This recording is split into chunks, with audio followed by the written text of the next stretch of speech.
Selamat pagi saudara dan saudari. Apakah kamu telah bersorak-sorai? Jika belum, maka kamu boleh melakukannya sekarang. Kamu dapat bersorak-sorai setelah menyanyikan lagu pujian ini. Saya suka bersama-samamu menyanyikan lagu pujian keluarga Allah yang ke-13. Cinta cemburumu yang pantang menyerah seperti kuburan. Pada awalnya saya tidak begitu mengerti akan makna dari lagu pujian ini. Namun semakin saya memahami kedalaman kasih Tuhan dan hasratnya terhadap kita, maka semakin saya tahu bahwa Dia sangat menginginkan agar saya mendapatkan berkat yang terbesar. Betapa Dia mendedikasikan untuk mengasihiku. Dan sebagai balasannya Dia juga ingin agar kita mengasihi Dia. Dia benar-benar tidak suka akan apapun yang menghalangi kita untuk mengasihinya. Dia datang dari surga ke bumi dan mengatasi banyak kesulitan untuk menghilangkan semua hambatan antara kita dengan Allah, untuk menghilangkan semua rintangan. Betapa berharganya Dia telah mengalahkan musuh dan memperoleh kemenangan. Dia bukan dengan paksaan menaklukkan hati kita, namun panjinya di atas kita adalah cinta. Semoga panji cinta ini selamanya berkibar di atas kita. Mari kita bersama-sama menyanyikan lagu pujian ini.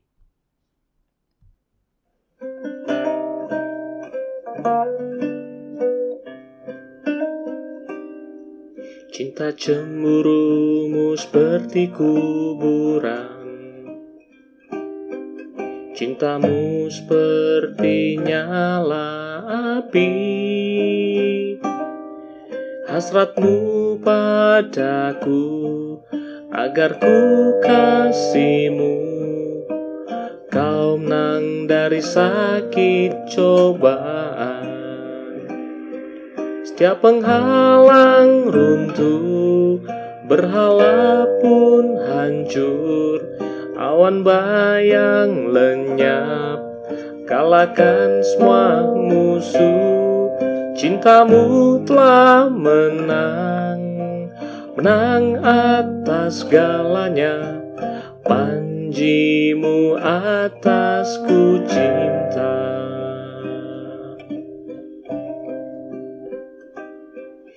Hasrat cintamu yang sejak kekal, pikiran lebih pasir bintang, kobaran kasihmu, cinta kuat dari maut, untuk lihatku kau lompati gunung.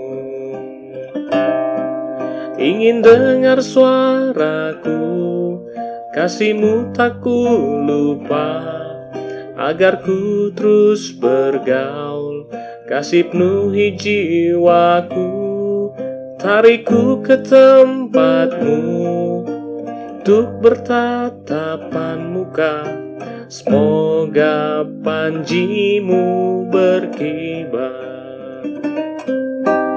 di hatiku untuk selamanya.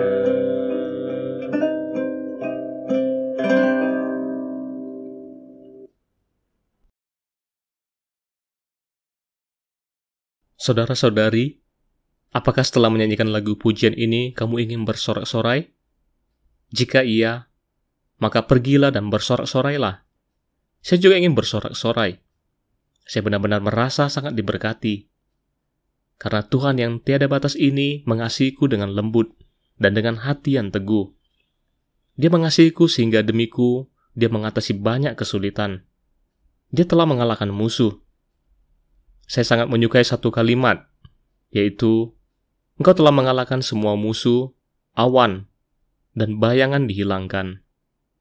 Bahkan dalam menghapus semuanya ini, Tuhan tidak ingin meninggalkan jejak sedikit pun. Karena Dia ingin supaya tidak ada lagi rintangan ataupun halangan antara Dia sendiri dengan saya. Sehingga kita dapat saling mengasihi tanpa ada bayangan apapun.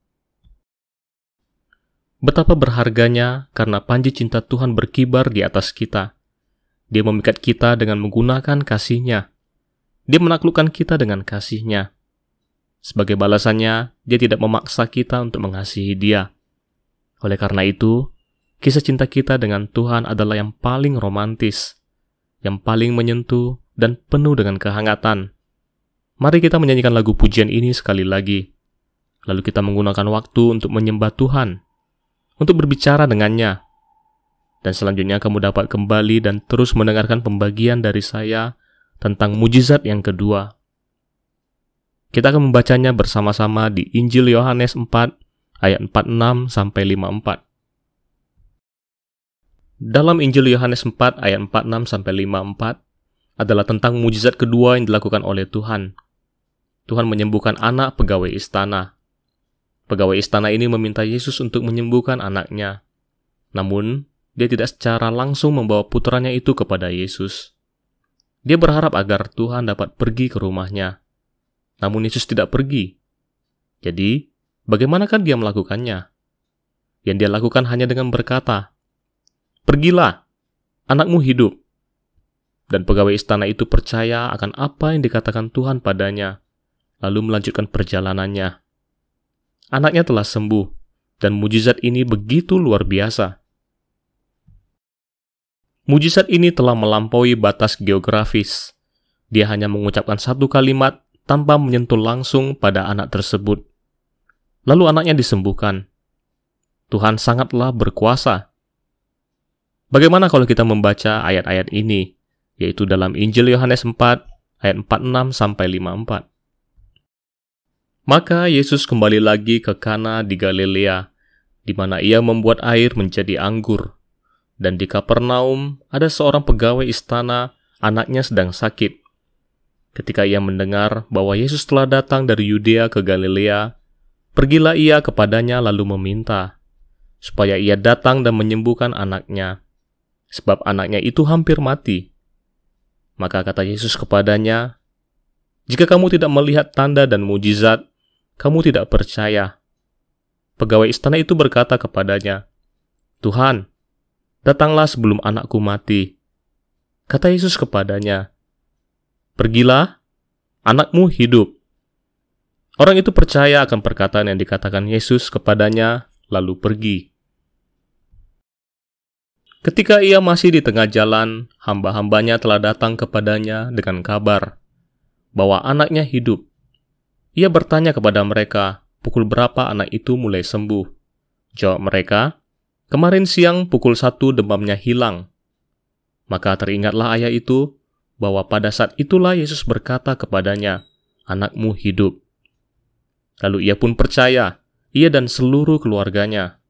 Dan itulah tanda kedua yang dibuat Yesus ketika ia pulang dari Yudea ke Galilea. Saya tidak tahu bagaimana perasaanmu setelah membaca ayat-ayat ini. Pertama-tama, saya merasakan keinginan yang kuat dari pegawai istana ini. Dia mendengarkan berita bahwa Yesus pergi ke Galilea. Kemudian dia pergi untuk melihat dia dengan mengabaikan identitasnya, dengan meminta kepada Tuhan untuk pergi bersamanya dan menyembuhkan anaknya. Namun sebelum Yesus menyembuhkan anaknya, dia telah mengatakan satu hal.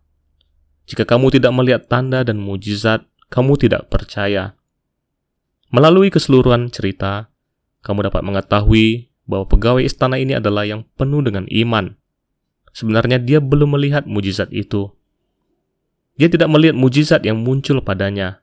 Namun, Alkitab berkata bahwa dia sendiri percaya akan perkataan yang Yesus ucapkan padanya, lalu ia melanjutkan perjalanannya.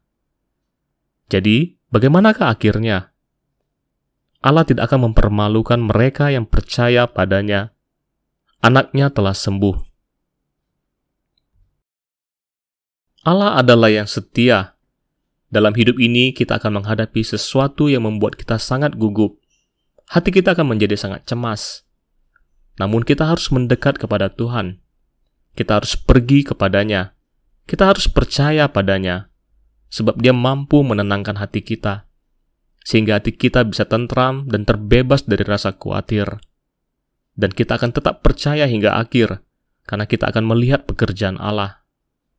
Pegawai istana itu bertemu dengan hamba-hambanya. Dan dia diberitahu bahwa anaknya telah sembuh. Bagaimana dia bisa tahu?